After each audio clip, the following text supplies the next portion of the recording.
दाभाडेंचं office म्हणजे बळवंताच्या कल्पनेची हुबेहूब नक्कल होती. तशी बळवंताची कल्पना काही अमेरिकन कादंबऱ्या आणि काही अमेरिकन चित्रपट यांच्यावर आधारलेली होती. लहान खोली म्हणजे ऑफिस, टेबल खुर्ची आणि गिऱ्हाईकांसाठी 2 खुर्च्या. टेबलाच्या ड्रॉवरमध्ये विस्कीची बाटली.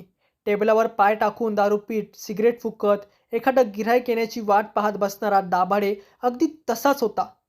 बळवंतांच्या उत्साहाने आणि अगत्याने स्वागत झालं. त्यावरून सर्व काही कल्पना येत होती. या या बसा, दाभाडे स्वतः टेबलामागे बसत म्हणाला. बळवंताचा त्याच्या संबंधात मुळीच चांगला ग्रह झाला नाही. काय काम होतं तुमचं? क्षणभर बळवंताने मनाशी विचार केला. याला सांगावं की नाही?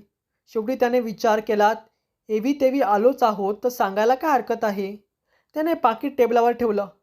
फोटो काढून ते दाभाड्यांच्याकडे सारले. मी या माणसाचा शोध घेत आहे, बळवंता म्हणाला. अगदी योग्य जागी आलात. फोटो पुढे ओढत दाभाडे म्हणाला. आधीच सांगतो, बळवंत म्हणाला. माणसाच्या नावाखेरीज मला त्याच्याबद्दल इतर काहीही माहिती नाही आणि ते नावसुद्धा खोटं असण्याची शक्यता आहे. आधी सांगतो म्हणजे तुम्हाला कामाची कल्पना येईल. अहो, नाव, गाव, पत्ता, व्यवसाय माहीत असता तर तुम्ही आमच्या सारख्यांच्याकडे कशाला आला असता? स्वतःच्याच कोटीवर हसत दाभाडे म्हणाले. तुम्ही आता माझ्याकडे आलात ना, तुमचं काम झालंच म्हणून समजा. पैशांसंबंधी काय? दाभाडेचा चेहरा एकदम उजळला. त्यांचं काय आहे चाफेकर? आम्ही दिवसावर पैसे घेतो. काम व्हायला किती दिवस लागतील याची आधीच काही कल्पना येत नाही. मोघम बोलू नका. काहीतरी नक्की आकडा सांगा. समजा दिवसाला 100 रुपये, समजा 5 दिवस लागले. बळवंताला हा सौदा नकोसाच झाला होता. इथून निघण्यासाठी त्याला काहीतरी कारण हवं होतं. नीट आणि फोटो हातात घेत तो बेफिकीर आवाजात म्हणाला. हे पहा दाभाडे, 300 रुपये ही माझी लिमिट आहे. तो फोटो पाकिटात घालायला लागताच दाभाडे म्हणाला. अहो, किती उतावळेपणा करता. मी आपली कल्पना देत होतो तुम्हाला. ठीक आहे, आता हो का नाही सांगा. चला, तुमच्यासाठी मानलं. 300 तर 300. बळवंताने 100च्या 100 2 नोटा टेबलावर ठेवल्या. दाभाडे, मी 3 दिवसांनी येतो. काम झालं असेल तर बाकीचे 100 देईन. समजा नाही झालं तर तुमच्या मेहनतीचा मेहनताना म्हणून हे ठेवा. पाकीट टेबलावर ठेवून बळवंता ऑफिस बाहेर पडला. हातातल्या 100च्या 2 नोटांकडे दाभाडे पाहत होता. तसेच 200 म्हणजे काही अजिबात मोठी रक्कम नाही. पण काहीही न करता केवळ 7-8 मिनिटात ही कमाई म्हणजे छानच की. कारण हा कोण देवव्रत परांजपे होता. त्याच्या शोधावर वणवण करीत हिंडण्याची दाभाडेची मुळीच इच्छा नव्हती. 3 दिवसांनी हे महाशय परत हजर झालेच तर सांगता येईल काही शोध लागला नाही बुवा. आणि मग 200 रुपये खिशात घालायचे. पण शेवटी कॉन्शियस म्हणून काही चीज आहेच. जनाची नाही तर मनाची थोडीशी लाज असतेच. शिवाय दाभाडे स्वतःला एक हुशार जासूस समजत होता. हा शोध ही त्याच्यासाठी एक कसोटीच होती. त्या दाभाडेला 3 पुरे दिवस देण्याचा बळवंताचा विचार होता. म्हणून 3ऱ्या दिवशी संध्याकाळी तो दाभाडेच्या ऑफिसमध्ये पोहोचला. त्याची खात्री होती का हा लबाड माणूस काहीही शोध लागला नाही अशी सबब सांगून आधी मिळालेले 200 रुपये हडप करणार. तरीही तो हा अभिनय कसा करतो हे पाहायला बळवंता उत्सुक होता. नवल म्हणजे ऑफिसचं दार बंद होतं. बळवंताने दारावर टकटक केली. कोण कोण? आतून दाभाडेंचा आवाज आला. मीच, बळवंत चाफेकर. आज येतो म्हणालो होतो. हो हो चाफेकर साहेब, आलोच हां. दाराची कडी गडबडीने काढल्याचा आवाज आला आणि दार आत उघडले. दाराच्या आत दाभाडेच उभा होता. पण बळवंता त्याच्याकडे पाहतच उभा राहिला. त्याच्यात केवढा बदल झाला होता. बळवंता ऑफिसमध्ये येताच दाभाडेने लगोलग ऑफिसचं दार लावून घेतलं आणि बोल्ट सरकवला. बळवंताला हा प्रकार काय आहे हेच समजेना. दाभाडे घाईघाईने टेबलामागच्या खुर्चीत जाऊन बसला. त्याने टेबलाचा ड्रॉवर जोरात बाहेर ओढला. आत हात घातला. त्याचा हात बाहेर आला तेव्हा हातात 100च्या 2 नोटा होत्या. हे घ्या चाफेकर साहेब, हे तुमचे 200 रुपये. अहो दाभाडे, हे पैसे तर मी तुम्हाला आधी घ्या म्हणतो ना. दाभाडेचा आवाज एकदम चढला होता. निरुपाय होऊन बळवंताने त्या 2 नोटा हातात घेतल्या. अहो दाभाडे, तुम्ही काहीतरी शोध घेतला असेलच ना. मी काही पैसे परत मागायला तुमच्याकडे आलो नव्हतो. दोन्ही हात जोडून बळवंताला नमस्कार करीत दाभाडे अगदी अजिजीच्या सुरात म्हणाले. चाफेकर साहेब, माझ्यावर एक मेहरबानी करता का? ते पैसे घेऊन प्लीज जाता का? विसरून जा की तुम्ही माझ्यावर काही काम सोपवलं होतं. अगदी साधी गोष्ट आहे की नाही, प्लीज. एक गोष्ट उघड दिसत होती. हा दाभाडे भयंकर घाबरलेला दिसत होता आणि त्याला काही विचारण्याच्या अवस्थेतही तो नव्हता. बळवंताच्या जाण्यासाठी तो अगदी विलक्षण उतावळा झाला होता आणि त्याने सर्व रक्कम परत केल्यावर मग त्याच्याकडे काही चौकशी करण्याचा बळवंताला अधिकारच उरलेला नव्हता. त्याचं कुतूहल होतं, पण ती वैयक्तिक बाब होती. इथे गैर लागू होती. ठीक आहे, तुमचा आग्रहच असेल तर तसं होऊ देत. बळवंता जेमतेम अर्धा मिनिटच तिथे उभा राहिला होता. मग आता वाट कशाची पाहता? दाभाडेचा आवाज परत चढायला लागला होता. जातो म्हणतात तर थांबता कशासाठी? काही न बोलता बळवंता वळला. ऑफिसच्या दाराची कडी काढून बळवंता बाहेर पडला. त्याच्या मागोमाग इतक्या झटपट दार बंद झालं की तो जर पुढे गेलेला नसता तर दार त्याच्या पाठीलाच लागलं असतं. मागे परत दाराला कडी लावण्याचा आवाज आला. का दाभाडेपर्यंत जेव्हा शब्द पोचला की पत्ता लागला आहे, तेव्हा त्याला आधी खूप आनंद झाला. चला, आणखी 100 रुपये पदरात पडले. त्याला वाटलं संध्याकाळी 7:30च्या सुमारास त्याला रेल्वे पुलाखाली हजर राहायचं होतं. तिथून त्याचा माणूस त्याला त्या पत्त्यावर नेणार होता. 7:30 वाजता आखूड दिवस केव्हा संपला होता. अंधार झाला होता आणि रेल्वे पुलाखालची जागा तर आणखी ओसाड आणि अंधारी. तसा दाभाडे काही मोठा निधडा नव्हताच. लोकांच्यावर पाळत ठेव, जमलंच तर चोरून फोटो काढ, इथपर्यंत त्याची मजल. तेव्हा हे त्याच्या दृष्टीने जरा धाडसच होतं. जाड खांबापाशी त्याचा माणूस उभा होता, अशी दाभाड्याने स्वतःची समजूत करून घेतली होती. दाभाडे का? चला, एका खर्जातला आवाज आला आणि तो माणूस चालायला लागला आणि त्याच्या मागोमाग दाभाडे. पुढे काही कॉलनी, वस्ती, बंगला काही दिसत नव्हतं. दाभाडेच्या मनात प्रथमच शंकेची पाल चुकचुकली. चाफेकरांच्या फोटोतला रुबाबदार माणूस अशा आडबाजूला राहत असेल हे विश्वास ठेवायला जरा कठीणच होतं. पण आजकालच्या जमान्यात कोण कोणाशी मैत्री किंवा भागीदारी करेल हे सांगणंच कठीण होतं. मनात हे विचार चाललेले असताना दाभाडे समोरच्या माणसाच्या मागे चाललाच होता. आसपास अंधार होता. खालची पायवाट जेमतेम दिसतच होती. रानगवताचा उग्र दर्प नाकात शिरत होता. किडे टोळ यांची किर्र होत होती. रेल्वे लाईन वळून डावीकडे गेली होती. प्रकाश आणखीनच कमी झाला. त्याच्या समोर घाईघाईने चालणाऱ्या माणसाची आकृती आणखी अस्पष्ट झाली. हा आपल्याला नेतो आहे तरी कुठे, हे पाहण्यासाठी दाभाडेने जरा दूरवर नजर टाकली. 100-125 पावलांवर झाड दिसत होतं. झाड म्हणण्यापेक्षा त्यांच्या काळ्या छायाकृतीच. त्यांच्या पायतळी तर पार गुडूप काळोख होता. त्या झाडांच्या दिशेने त्याच्या वाटाड्या चालला होता आणि पाहता पाहता त्या झाडांच्या काळ्या जाळीत तो गडपही झाला.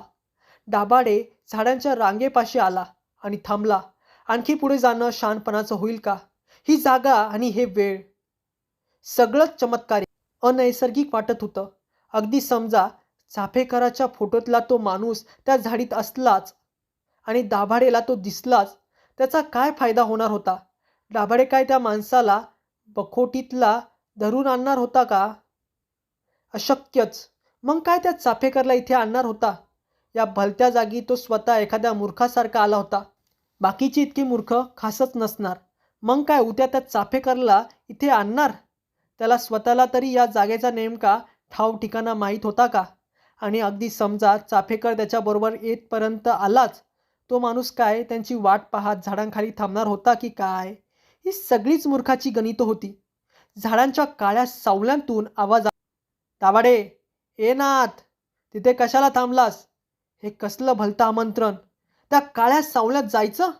दाभाड्याच्या मनात भीतीही होती, म्हणून स्वतःचा रागही येत होता.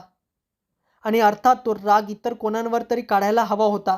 तो परांजपे का कोण तो आहे का इथे? त्याला बाहेर आण. दाभाडेचा आवाज चिरका येत होता.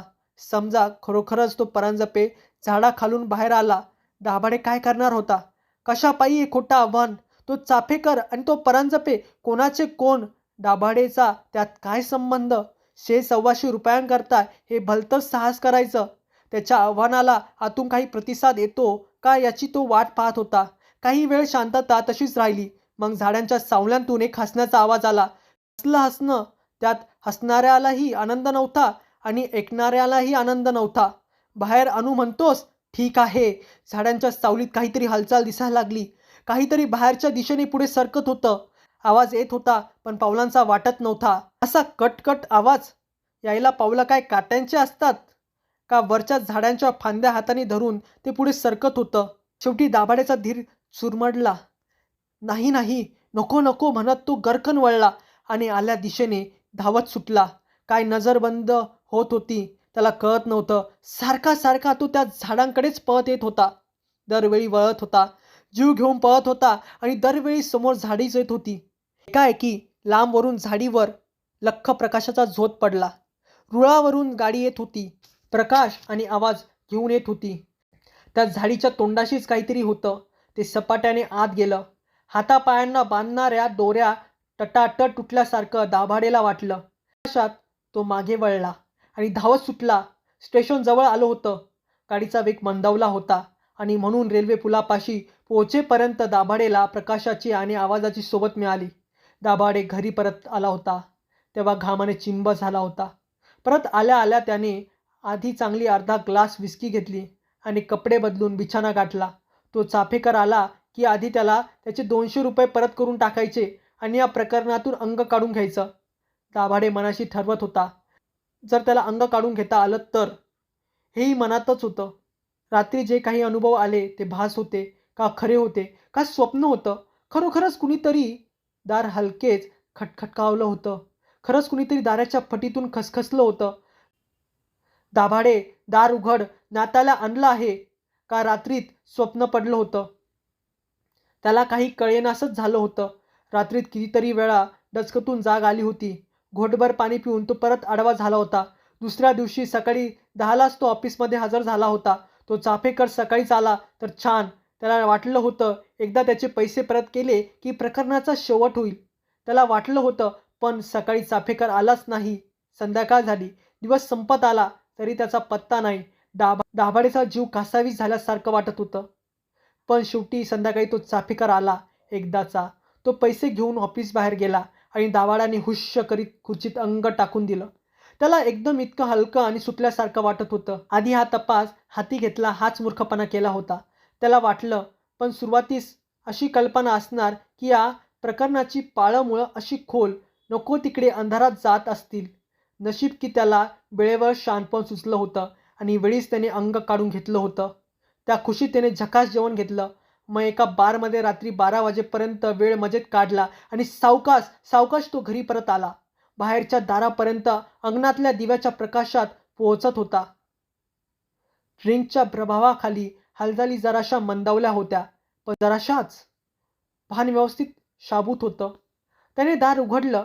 आत पाय टाकला. आपल्या मागे दार बंद केलं आणि उजवा हात भिंतीवरच्या दिव्याच्या बटणाकडे नेला आणि वाटेवरच थांबवला. भीतीने मेंदू खडबडून जागा झाला होता. सारं अवधान एकत्र आलं होतं. त्या पहिल्या क्षणातच त्याला समजलं होतं खोलीत कुणीतरी आहे. एक उग्र कडवट दर्प होता. हवेत एक गरमी होती आणि छातीची दौड जरा मंदावली तेव्हा तो बारीकसा सरसरता आवाज कानावर आला. विस्फारलेल्या डोळ्यांची नजर सर्व खोलीभर फिरत होती. अर्धवट दिसणाऱ्या आकारात ओळख शोधत होती. हो, हा सोफा, हे भिंतीजवळचं कपाट, ही सोफा चेअर, हा कोपऱ्यातला दिव्याचा उभा स्टँड, ही कोपऱ्यातली अलमारी. पण सोफ्याच्या मागे खिडकीच्या आत हे काय होतं? कुंडीतल्या एखाद्या इंडोर प्लांटसारखं दिसत होतं. पण त्याच्या खोलीत तसलं काही नव्हतं. खोलीच्या खिडक्या बंद होत्या. हवा अजिबात हलत नव्हती. पण त्या बसक्या बसक्या छे छाती एवढ्या झाडाची पानं सावकाश सावकाश हलत होती. त्यांचाच तो सरसरता आवाज होता. पानांचा आवाज नाही, हे तर शब्द होते. कुणीतरी पुटपुटल्यासारखं वाटणारे. दाभाडे, तू काल मला भेटायला आला होतास ना? नाही नाही नाही. कसं? पुलाखाली माझ्या खबऱ्या हजर होता. त्याने चल म्हणतास तू त्याच्या मागोमाग आलास की नाही? मी तर परांजपे काकांना शोधत होतो. त्याला कुठे असं सांगितलंस. तो चल म्हणाला. तू त्याच्या मागोमाग निघालास. हा सर्व वेडेपणा आहे. दाभाडेला वाटलं. मागे अर्धवट लावलेलं दार त्याने जोरात उघडलं आणि खोलीबाहेर जाण्यासाठी तो वळला. पण मागच्या बाजूने काहीतरी गार, काहीतरी दमट, काहीतरी उग्र वासाचं झोपावत त्याच्यावर आलं. सर्व शरीरावर बर्फाचा गारवा पसरला. एखादी भूल दिल्यासारखा बधीरपणा पसरला. जाणीव आत आत खेचली जात एका बिंदूत एकवटली आणि ठिणगी विजावी तशी विझून गेली. दाभाडेच्या वागण्याने बळवंत अस्वस्थ झाला होता.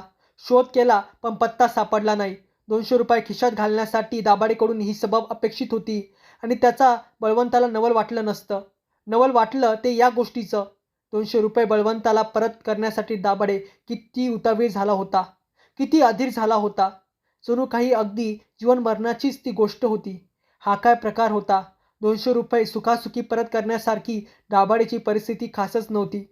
मग त्याच्यावर ही कुणाची सक्ती होती? कारण दाभाडे नुसता अधीरच झाला नव्हता, तर तो विलक्षण घाबरलेला होता. दाराला कडी लावून ऑफिसात बसणं, बळवंताचं पाऊल ऑफिस बाहेर पडताच पुन्हा कडी सरकावणं, या गोष्टी बोलक्या होत्या. मनातल्या मनात बळवंताला एका अपराधीपणाची भावना जाणवत होती.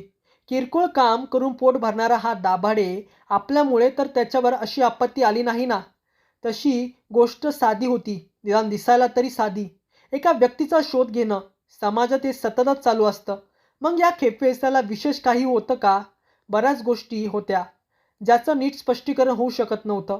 त्यांचा जर एकामागून एक असा सलग विचार केला, तर त्यांच्यात काहीतरी सुप्त संबंध असावा, अशी शंका येत होती. एक म्हणजे त्याच्या मेंदूतला तो चमत्कारिक ट्यूमर. डॉक्टर म्हणत होते, तो ट्यूमर म्हणजे 4 आठवड्यांची वाढ झालेला एक फिटस होता. त्याची जी स्फोटक वाढ झाली होती, ती डॉक्टरांना बुचकळ्यात टाकत होती. मग या परांजपे काकांचं त्याच्या आयुष्यात पदार्पण, 1.5-2 वर्षांच्या अंतराने त्याला पडलेली ती विलक्षण स्वप्न, आणि जेव्हा त्याला त्यांच्या मदतीची आणि सल्ल्याची खरी गरज भासली, त्यावेळी या परांजपे काकांचं गायब होणं, आणि मग त्यांचा शोध घ्यायला सुरुवात करताच बसलेला पहिला दणका. दाभाडेकडून काही कळेल किंवा कळणारही नाही, पण त्याची दारुण अवस्था त्या शोधावर गेल्यानेच झाली होती, अशी बळवंताची खात्री होती. हे घटक त्याच्या अनुभवाचे, माहितीचे होते. आणखीही काही काही अज्ञात घटक असण्याची शक्यता होती. कदाचित हा त्याचा कल्पनाविलासही असेल, पण सावध राहिल्याने कधीही कोणाचं नुकसान झाल्याचं ऐकिवात नव्हतं.